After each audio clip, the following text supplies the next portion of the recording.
Daniel chapter 10.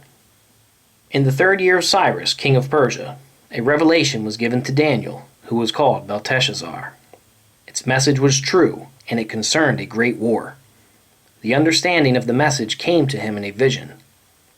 At that time I, Daniel, mourned for 3 weeks. I ate no choice food, no meat or wine touched my lips, and I used no lotions at all until the 3 weeks were over.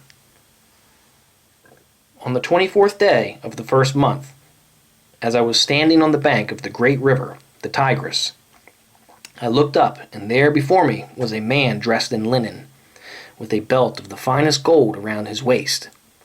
His body was like chrysolite, his face like lightning, his eyes like flaming torches, his arms and legs like the gleam of burnished bronze, and his voice like the sound of a multitude. I, Daniel, was the only one who saw the vision.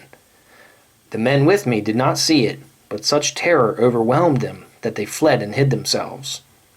So I was left alone, gazing at this great vision.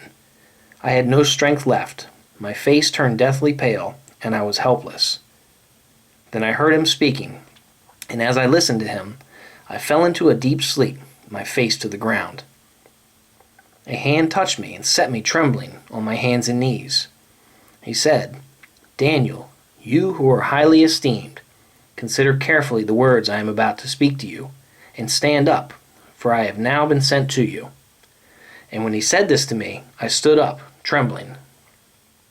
Then he continued, "Do not be afraid, Daniel, since the first day that you set your mind to gain understanding and to humble yourself before your God, your words were heard, and I have come in response to them. But the prince of the Persian kingdom resisted me 21 days. Then Michael, one of the chief princes, came to help me, because I was detained there with the king of Persia. Now I have come to explain to you what will happen to your people in the future, for the vision concerns a time yet to come." While he was saying this to me, I bowed with my face toward the ground and was speechless. Then one who looked like a man touched my lips, and I opened my mouth and began to speak.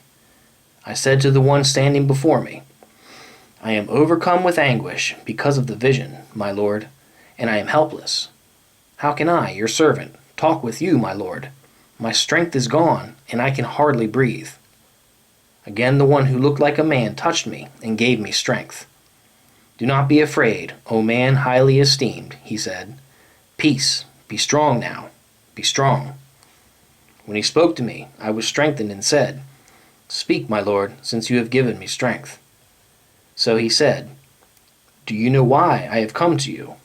Soon I will return to fight against the prince of Persia. And when I go, the prince of Greece will come. But first I will tell you what is written in the book of truth. No one supports me against them except Michael, your prince."